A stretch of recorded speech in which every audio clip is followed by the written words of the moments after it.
Here we go again. I don't know about you, but my LEGO city moves around quite a lot, and if you're a keen viewer to my channel, you've probably noticed. It obviously moves around when I do a city update and add new buildings. However, I frequently move parts of the city around to film B-roll, take pictures for my reworkable instructions, and more recently, showing my city at Brick Rodeo. If you watched that video, you saw that I took a majority of my LEGO city to the recent LEGO convention here in Texas. And if you haven't, definitely check that video out after this one because there were a ton of awesome mocks there. So obviously, if I packed up a lot of the buildings and drove them across the state, then yeah, Fred-BRICKS-burg is going to be a little bare. But why is it entirely empty and where are the official modulars? Well, I ended up taking everything off when I was trying to figure out the best layout, and the rest ended up in the guest room. It's quite the mess. I also stole a ton of dark gray tiles from the sidewalks in order to makeshift a couple of more road plates for the convention because I didn't want to buy any more. So I'll need to fix that too. I guess the first thing we need to do is unpack all these boxes and reassemble them. These two art sets can be hung back up easily enough. And yes, I rebuilt the Pink Panther for the second day of the convention. I was actually pleased with how little got destroyed in transport. Only a few delicate pieces fell off, like some trees. That's probably because of how many towels I used. And there's another reason for setting Fred-BRICKS-burg back up. I don't have any more towels.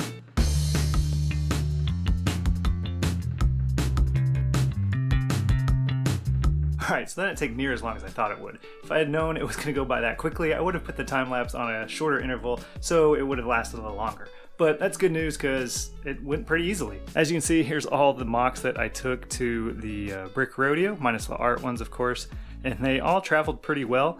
Some of the roofs on the Octagon building came off a little bit, I had to fix those, but everything else was in pretty working order. Even a lot of the minifigures were still in the exact same position as I had them, so that was really nice to see. The only thing that looks like it might be lost is Ross's little paintbrush on the back of the Friends modular building, but hopefully that will show up in the stack of towels here, and you can see what I mean by saying that I used every single towel that I had.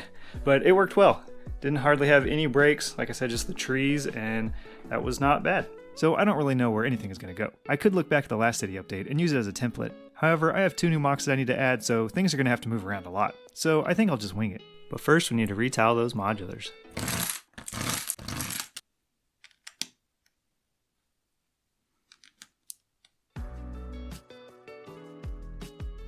So I thought I could wing it, but it actually took a while to get everything in a layout that would work, so I'll just show you what I came up with. I wanted to try a town square kind of setup, so I needed to relocate the residential area. The first row of buildings represents the historic core of the city and has some older styling. In the back we have the abandoned haunted high school and the new Friends school next to it. I sandwiched in Haggard's townhouse next, followed by Assembly Square and the corner boutique hotel.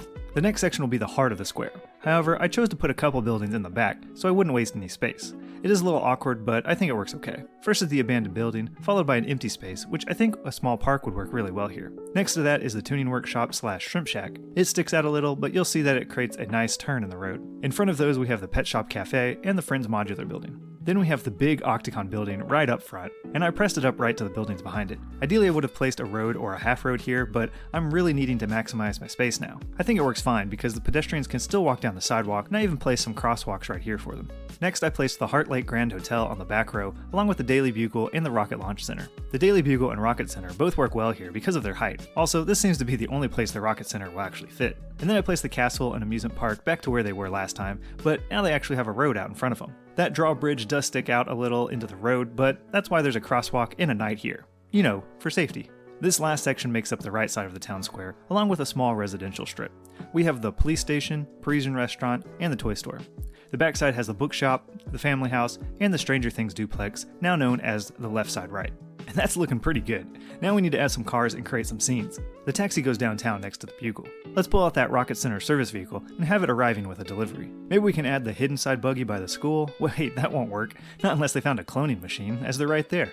Alright, we'll just put it right here instead. The police station needs a police car, obviously. And then I like this little red car by the car salesman, because in my mind, he's convincing this lady to buy the blue one because it's a really unique model that no one else has.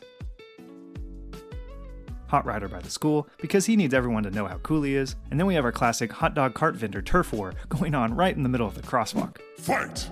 Coffee bar in the park, chicken biker driving by the airplane girl who's getting a kick out of seeing such a sight, and a blue car over here. Let's place the popcorn vendor in this awkward spot over here that I'll need to fix later. And then I have a great scene out front. This guy is about to chop down the town's old landmark tree, but these 2 construction workers are trying to stop him. Meanwhile, you have your typical birder, oblivious to what's going on, who spotted a super rare bird up in the tree. So when I was messing around with the layout, I wasn't sure if everything was going to work well together, but I'm quite pleased with how everything turned out. I really like how the Octagon building was able to stay middle and up front front and creates a little town square around it. See that in a lot of Texas towns, so I like that. But as you can see, I'm pretty much out of space. I have that one spot in the back next to the abandoned building, which I think could work well for a park. But other than that, I think next I'm gonna have to probably get rid of the amusement park and just relocate it to make room for some new buildings. But let me know your thoughts on that and just as the city as a whole. And if you haven't seen my daily Bugle mock, you should definitely check that video out. Otherwise, I'm pretty sure you want to see this video.